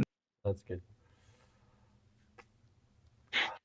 Here's a tweet by Jordan Armstrong, works for Global here. The EB's starting to feel the heat for this. And I think even the reporters that are, typically on the far left there are starting to realize that their own properties could be up for, and it's really hurting investment in British Columbia right now. I mean, that last decision affected a gold mine. So who's going to invest capital in BC right now when you have no idea? Well, it's not just mines, is it? I mean, it's what she said, and other people have said. It's like a precedent. It's precedent setting, isn't it? So it's going to affect everything, not just how you apply for mining rights or whatever. It's going to affect absolutely every aspect of so there's lots of government, of life, of everything in British Columbia. It almost turns British Columbia into it gives it a new political system almost overnight. It's impossible to exaggerate this, really. It's so crazy. And I'm wondering what EB's thinking right now, because he must, in his war room, he must be thinking, like, do I pull the trigger now and do an election? Do I call an election? The lawsuits have started for EB, I believe, on this now already. So there's going to be a lot of lawsuits against the BC government because they won't have the money to pay this all back, because this calls into the legitimacy of the BC government, because they're the ones that sold this crown land. They sold this crown land to people that have the only recourse they really have is to sue the BC government because they suffered damages. Because if the courts award this land to First Nations, then the homeowner only has one recourse: sue the government. How much money does the BC government have? Like they're wallowing in debt as well. The NDP, they've made a mess. And here's Christy Clark. Is she getting ready? Look at this, Christy Clark. Is she getting ready? Look at that photo there, Christy Clark. 15 years ago, we launched a campaign with one goal: to build a stronger BC. We were the underdogs. This looks like a pre-campaign test, doesn't it to you? What does this look like? Well, she's obviously eager to get back in the game, isn't she? She fancied it for the Liberal Party, even. Like, you know, she was willing to do anything just to get back on the scene. She's got a closet with a bunch of hats in there. She's like Liberal, Conservative. Yeah. Which membership card? Shuffling through the cards. I just need a job. Come on. She's on CTV a lot right now. So this looks like a campaign precursor to see what kind of reaction she gets on this post. And I mean, she's got a big name. She was in Mario Canseco's poll. She polled quite high, actually. I mean, she's got a name, right? I don't know how good it is after she got caught lying. I mean, she's, you know, like, for her first thing, she got caught lying, and that's what basically killed her bid for the Conservative Party there. Or the Liberal Party. I didn't even know which party she was running for. What was it? The Liberal Party, I think she was running for. But she had been a member of the Tories, but, you know, denied that she had been. She might be similar to the kind of rehabilitation of Stephen Harper. I think people look at Harper and are maybe going to look at Christy Clark, and it's almost like that's like BC, isn't it? It's like that's before Christ. But it's like, you know, it's before things really got crazy, before the NDP Green coalition, COVID, and then in the BC context, and before Justin Trudeau and all that madness in the federal context. I think people reappraise recent history, don't they, when that sort of thing happens, and they might look at her with a kind of like nostalgia, almost, just like saying, like, let's just go back to before all this mad stuff started happening. I think in part that's why Joe Biden won in 2020 as well. It was like, okay, we did the Trump thing for 4 years, now let's go back to a familiar face from before times, before it got mad. And that's he sort of cashed in on that, I think, Biden and his campaign. It was like, let's go back to the good old days kind of thing. So I think she would have a shot if she used that old technique. I won't rehash everything because Renee and I covered this off very well yesterday. We covered off some of the candidates. But David Eby's got to be worried right now. He's got to be worried because depending on who they pick as a leader, Rustad was weak for him. It was great. They could make a mess. You and I interviewed Jonathan Kay, and he said, you know, like, as bad as the NDP's in La La Land, the Conservatives are just in chaos. So if they can find a Stephanie or Stephen Harper, and she doesn't look like either Stephanie Harper to me, but if they can find somebody that can unify the Conservatives and pull them back together, and then because David Eby loses on so many things, the majority of British Columbians want a pipeline. That is one big issue right there. They want a pipeline. The economy sucks in British Columbia, and the property thing. I mean, there's so many things. Like Eby, I don't think he wants an election, because if they pick the right leader, he's going to lose to the nth degree. Like the NDP might be sent into hinterland here, because they've made a mess. Healthcare, decriminalization of drugs, crime and safety. I don't know, debt. I don't even know where they would come out on top other than they go back to their old issues of misogyny, Identity politics, politics, virtue signaling, Donald Trump. That's all they have. That's all they have. And this is what the Dripper, that was another facet of identity politics, wasn't it, as well? That was an attempt to say, like, if you don't support this, you hate First Nations and, you're against First Nations. It was, again, a kind of identity, race kind of thing. And he's been recorded saying some insane things, David Eby, like correcting the original colonial mistake, talking about British. It's like, what original colonial mistake? You mean Canada? You said correct the mistake of Canada.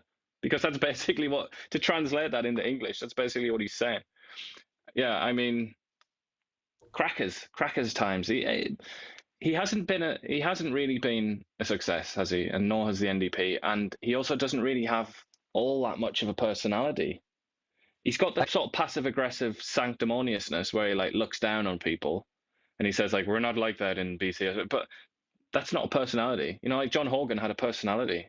That's kind of why he won, I think, why he actually won, in 2020, actually won a proper election.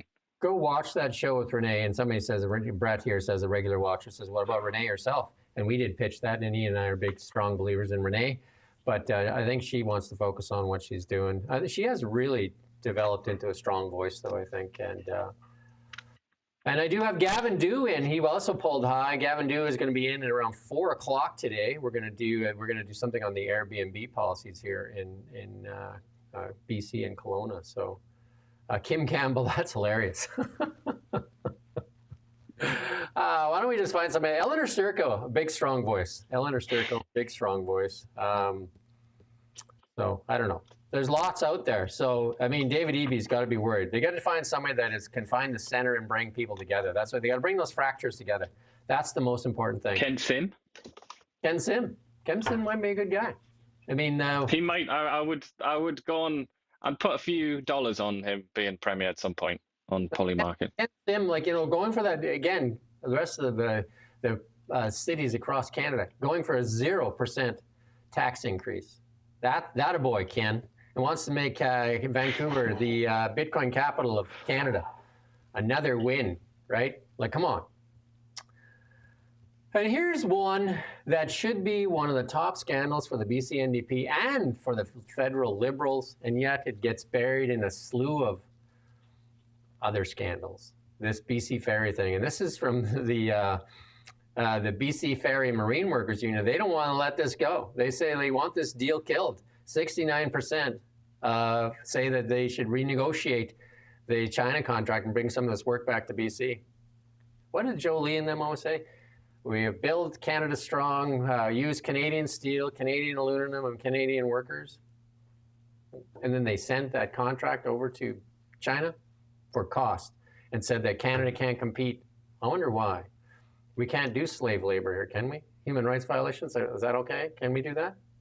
Oh, currency. I mean, we were talking about Canada keeping the dollar low, but we can't do currency manipulation like the Chinese do either, which is pretty important. No industrial and just carbon massive tax there. Pollution, like destroying rivers and things. No industrial carbon tax there. We have it here. And then also, they use inferior steel and aluminum. Man, if we could do all those things, we could start to compete. So is that what we want? David Eby, is that what we want? Mark Carney? Mark Carney has still not been forced to answer to this question, has he? They gave $1 billion of Canada Infrastructure Bank money to China. And we did the story way back then, too, of all the strings that tie Mark Carney to the McKinsey & Co., to the Canada Infrastructure Bank, and to China. Brookfield got a loan from China. It's disheartening. Fortis, BC, says gas rates going up in early January, but not on the gas, just on the other stuff, right? Just on the infrastructure. Just whatever you want to make up, right?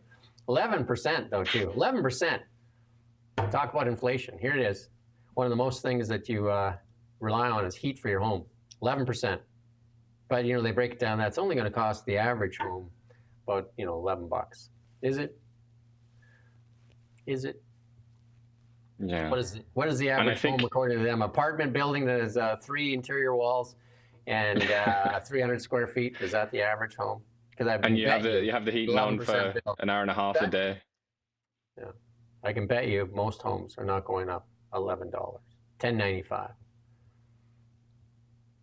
Good one. But this critical upgrades to infrastructure and all that. I mean, I haven't actually looked, so I'm not going to pretend that this is how it is. But often that is related to trying to comply with new, clean BC regulations and things like that. They wanted an LNG pipeline. They wanted more LNG, and what did the BC NDP say to them? No. Well, not only did they want it, but they warned that it would be catastrophic if they didn't have it, didn't they? That was their claim. And they said you can get a windmill, and now all of a sudden they should go back and ask, because all of a sudden LNG is okay in BC. Yeah, exactly. It's completely changed on that now. So ask again. We're going to move on to our international news. Live from the Now Media Newsroom.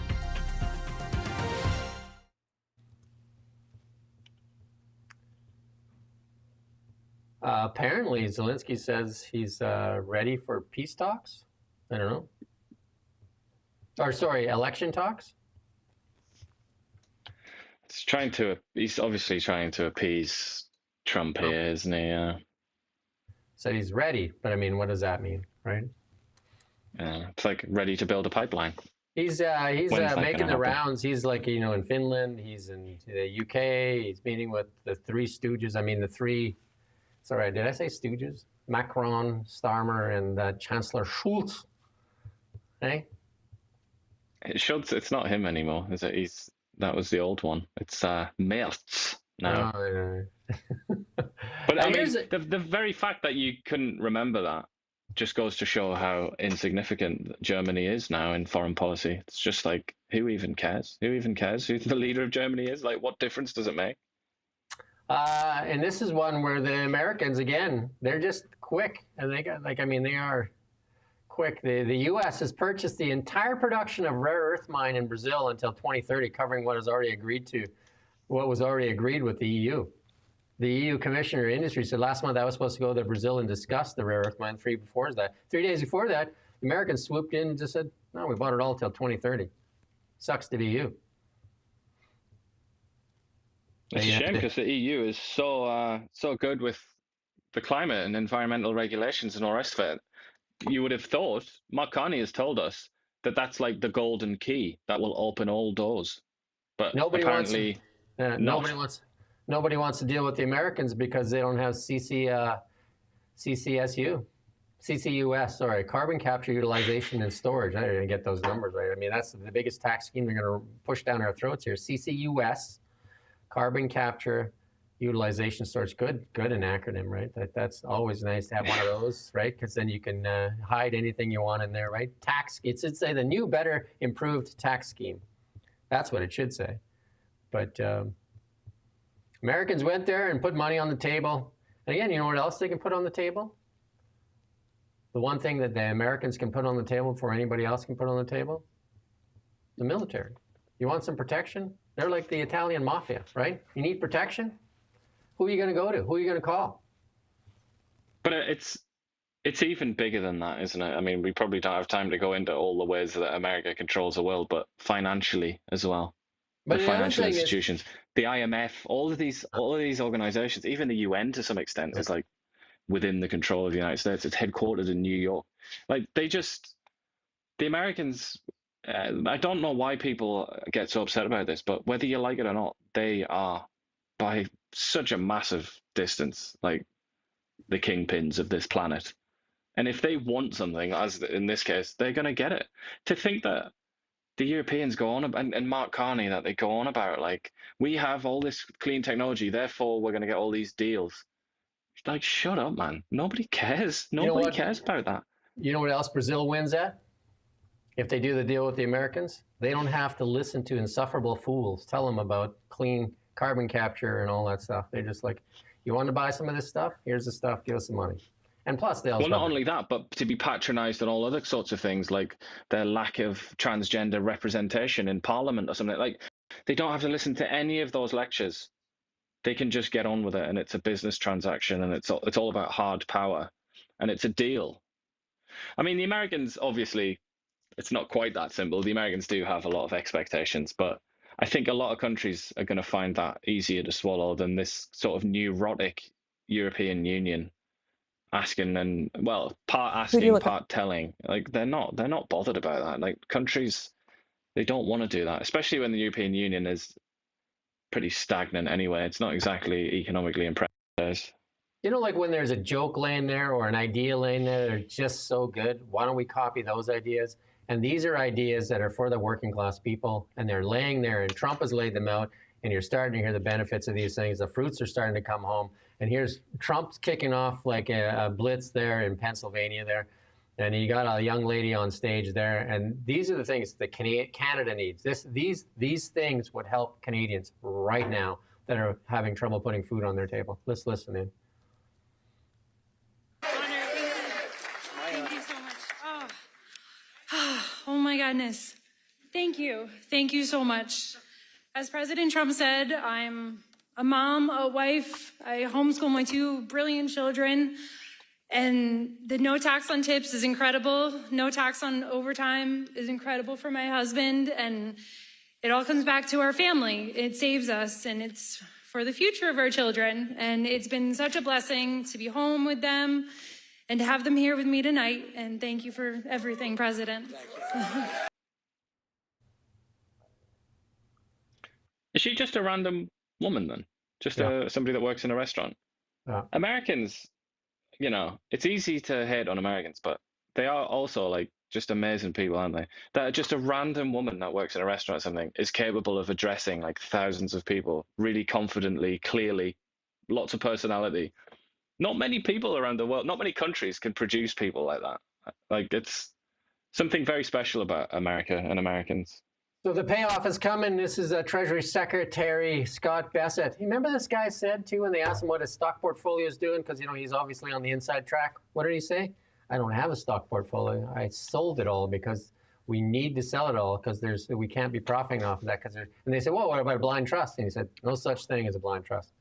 And then we said, well, couldn't Scott Bessent come to Canada? Because he could have a blind trust here. He could be raking it in. Scott Bessent, one of the I really like Scott Bessent, and he's a straight shooter.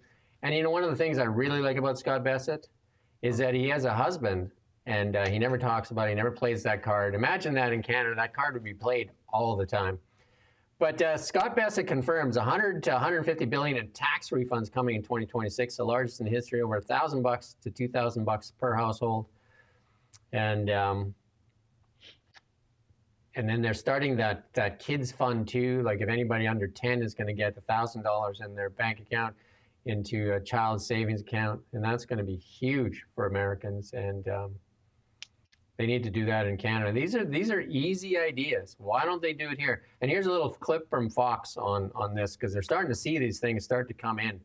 No tax on tips, no tax on overtime, Social Security deduction, no tax on American-made car loan interest. The Green New Scam regulations cut, and that's lowering the cost of cars by $1,000, $2,000, and the child tax credit expansion to $2,200. But let's play the clip here. On tips and overtime, there's a max reduction for tips is $25,000. So imagine if you are somebody who uses tips as part of your salary or to make your living, that will have an impact. The senior deduction, you have to be 65 years old. It phases out at $75,000. But again, for people who are saying, gas prices, which are lower, but that food prices are higher, that it's hard for them, that might help as well. There's a no tax on car loan interest. Now, that can be helpful, but what might be even more helpful is what they announced last week, which is they're doing away with some of the EPA rules on these car and fuel mileage. That actually will help bring the cost of cars down probably even more. And then a child tax credit expansion. That's very bipartisan. A lot of people like this. A lot of people love to see good economic news, but I would say Josh Holmes, our next guest here. Josh, you know communications very well. To me, that's good. I mean, those are things that make an impact to people right away instead of $11. Well, a lot of this is, you know, it's trying to release money to the people, isn't it, to increase demand and do it that way. Whereas the Canadian, the Liberal Party's idea is, we're not going to give you more money to spend yourself. We're going to take your money and we're going to create these huge bureaucracies like and programs like the dental program, pharmacare, all the rest of it. And then we're gonna like sit there behind a desk and give you stuff. Like, if you come and ask us and become a part of the, Like submit the yourself to the bureaucracy. Whereas the Americans are like, okay, we'll just cut the tax so you can work and keep more of your money, and we'll do less, kind of thing. It's just a completely different philosophy, isn't it? It's incentives. No tax on overtime. Do that here. Do that here. So people will want to work harder. No tax on overtime. No tax on tips. Man, it's no tax on Social Security. I mean, CPP. Just help people. Just help people. Instead of creating a, what's that housing thing, Build Canada Homes, paying $600,000 plus for a salary, and then, billions of dollars, and it's supposed to end up building 26,000 homes over 5 years, according to the Parliamentary Budget Office. You know what I mean? Like, give those billions of dollars to first-time home buyers as their down payment. Eliminate the whole department, everything. Just give money, and then builders would go crazy. We're going to see, like, builders, construction layoffs are coming, huge. And it's just bureaucracy, like the Politburo. They create bureaucracy and more people to make 150,000. Like, I mean, the 3 odd offices that Carney added, 3 offices, all over $600,000 salaries, all over 600. One was just for buying equipment for the military. Build Canada Homes. And we can't forget Dr. Noma Meaner there. She's looking in the sky and looking for what to call UFOs, and she's making, what was it, $373,000 a year? Trying to make sure that we don't discriminate against them if they come. They don't want to be. But here's Donald Trump's interview with Politico when he calls out the EU leaders. I'm friendly with all of them. I mean, I like all of them. I have no real enemy. I've had a couple that I didn't like over the years. I actually like the current crew. I like them a lot. But and I know them very well. I know them really well. Some are friends, some are okay. I know the good leaders, I know the bad leaders, I know the smart ones, I know the stupid ones. You got some real stupid ones too. But they're not doing a good job. Europe is not doing a good job in many ways. They're not doing a good job. I want to ask they you talk about too that. much, and they're not producing. We're talking about Ukraine. They talk, but they don't produce. I think they're weak, but I also think that they want to be so politically correct. I think they don't know what to do. Europe doesn't know what to do. They don't know what to do on trade either. I mean, I look at a lot of the trade situation that's going on over there. It's a little bit dangerous, but Europe, they want to be politically correct, and it makes them weak. That's what makes them weak. So how far would you go to take Maduro out of office? I don't want to say that, But you want to see him out? His days are numbered. That's good.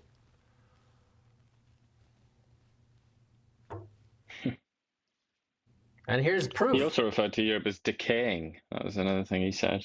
I think you and I have referred to that, Europe, as that many times. Here's our friend right now. She loves watching the show, her and Chrystia Freeland.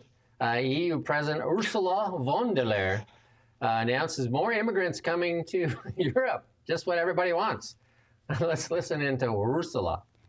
And therefore, we must open more safe pathways, legal pathways to Europe.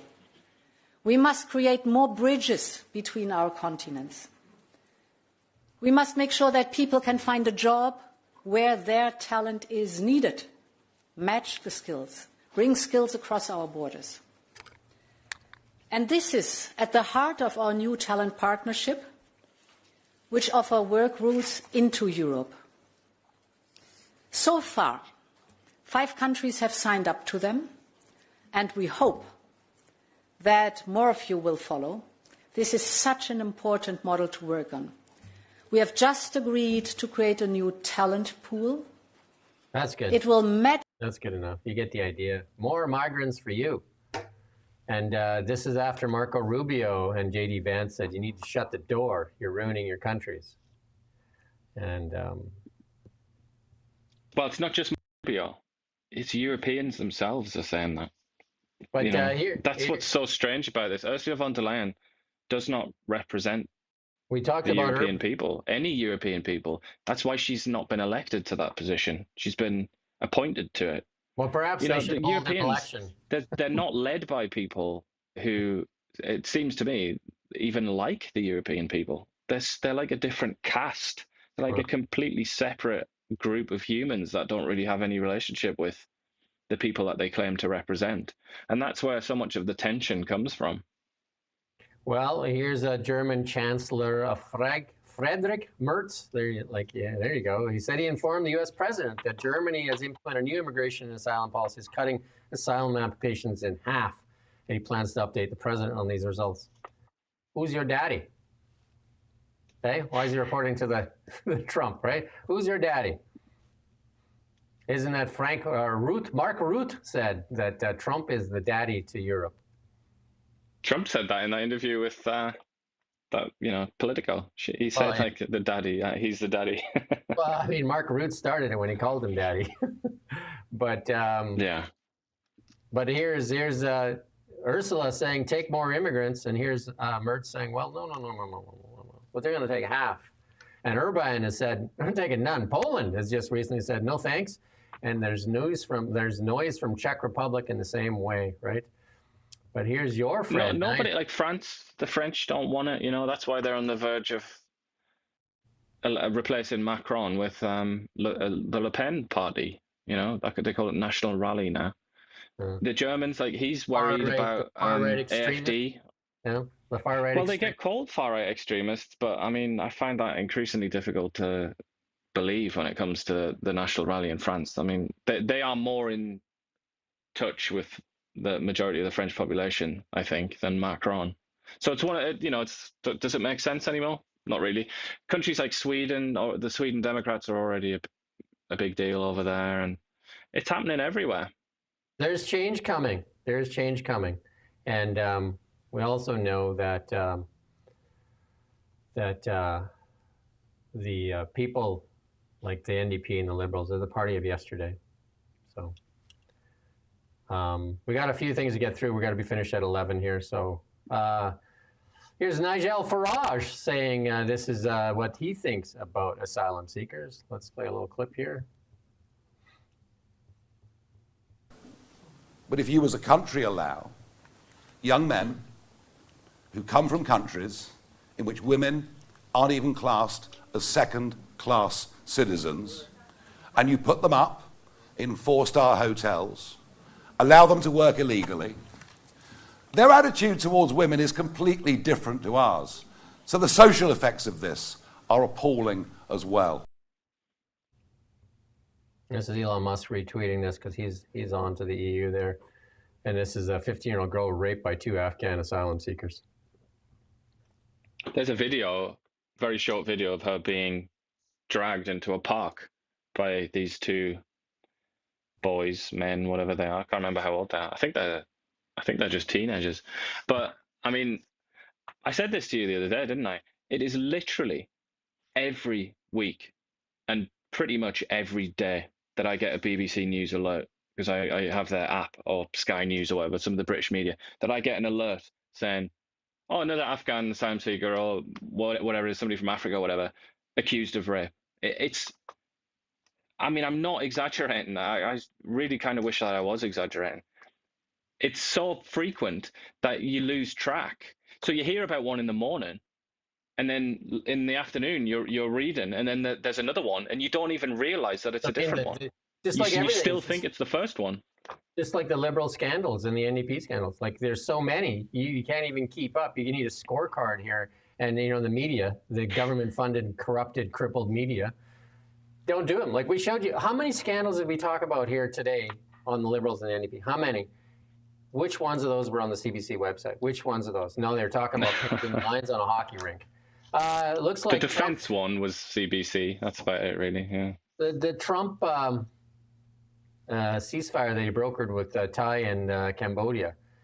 He's going to take that one off his list because they're like there's some airstrikes underway as Thai.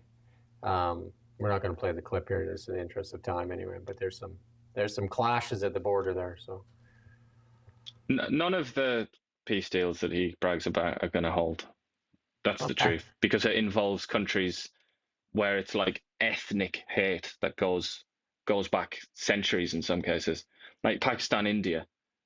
The heart of that conflict goes back to 1,000 years or something like that, to when the Muslims first came into India. And We're going to step on the gas, though. Elon Musk yesterday said there's no technological issues left for Tesla. He says you can expect no safety driver in the passenger seat in Austin in 2 to 3 weeks for robotaxi. And I have full self-drive. I've been doing it for about over a year and a half now. Love it. And I have 14.3. It's amazing. I use it every day. Elon Musk on whether he would do Doge again or not. We're not going to play the clip out of interest at time. He said that he probably wouldn't have done it. He would just spend more time working on his companies instead of doing stuff that ended up people burning down Teslas. But this is big news. This is absolutely huge. It sounds like they're going to IPO SpaceX, and I think SpaceX is probably the most important company in the world. And it's going to IPO at over $1.5 trillion. And this will be a record-breaking IPO as well. And who owns it right now? Who are the private shareholders of SpaceX, the largest space company in the world? It does, I think, 90% of the space flights. I might have that number wrong by a little bit, but Elon Musk owns 42%. Google Ventures a little bit, Fidelity Investments, some founders funds, and I own a little bit of it through XOVR, which is like that's the only way. You got to get it through private equity, you know what I mean? But there is an ETF trades that has a little bit of SpaceX, so hard to get it. It doesn't trade. And this IPO is going to be huge if it goes public here, and I think a lot of people are anxious to get in on this because what they're talking about too is energy coming for space and AI being done in space where there's vast amounts of energy from that thing they call the sun, that big plasma ball in the sky. The big plasma ball. And here, we're going to play this clip here, though, because they asked Elon Musk, she works for him, actually, if he believes in God. Would you do Doge again, knowing what you know now? No, that's not the right clip, no. Do you have the other clip, or is it the same thing? I'm going to play the right one here. Who do you look up to the most? The Creator. What's your current position on God? God is the Creator.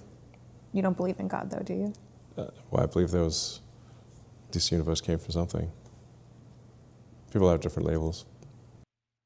It's funny how, like, he said God, Creator, and she's like, you don't believe in God. We have a godless... yeah, well, and he kind of said in his answer, not the way that maybe you're thinking. I think that's more of a kind of Stephen Hawking God, if you're familiar with what Stephen Hawking used to say. Well, we got 2 jokes and we're done. Ready? Because this is off of the maid joke, I guess. The Canadian dentist, now this is Babylon Bee poking fun in Canada. Canadian dentist now offering euthanasia as an alternative to cavity filling. Why not, eh?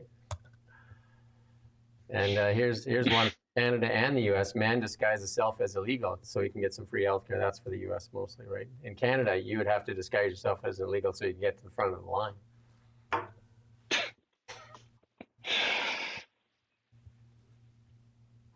Oh, and you put Elizabeth May, and we better play this clip here. Let's go. I mean, we got a couple minutes here. Let's play this clip here from Elizabeth May and the squeaky hip.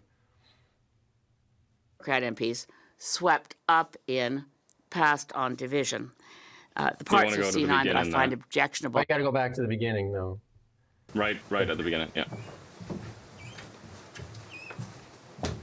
And I hear the squeak. I think it's time I come clean with the media and all Canadians that the hip replacement I had in 2007 involved a defective part.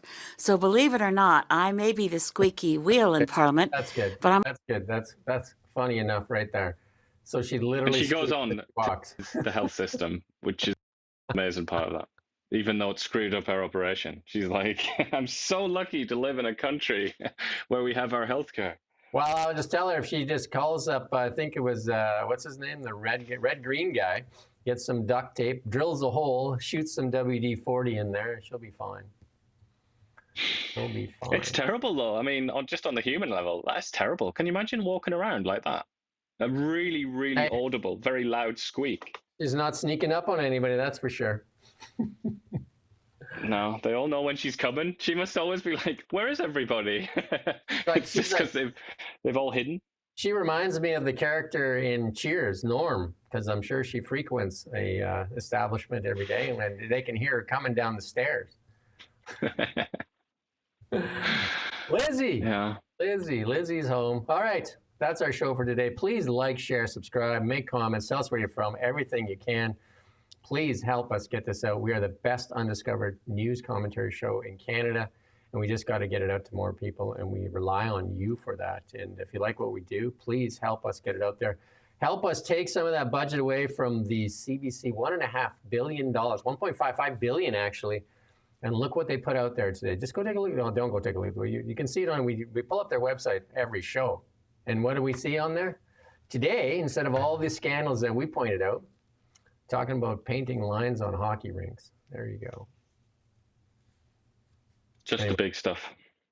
Just the stuff that's important, right? Anyway, Canadians can't afford to put food on the table, but hey, hockey lines are important. Anyway, thank you. We'll see you tomorrow. And Joe's telling me to update the laptop and the mic drivers. We're going to try that today. We're going to do that. God bless you as well. God bless, or the Creator blesses you. And we're back tomorrow at 9 a.m. Cheers. Thanks for watching Now Media. Support the news. We live here too. We're your neighbors, bringing you stories that matter to all of us. No government funding, no outside influence. Kelowna Now, local, independent. News you can trust.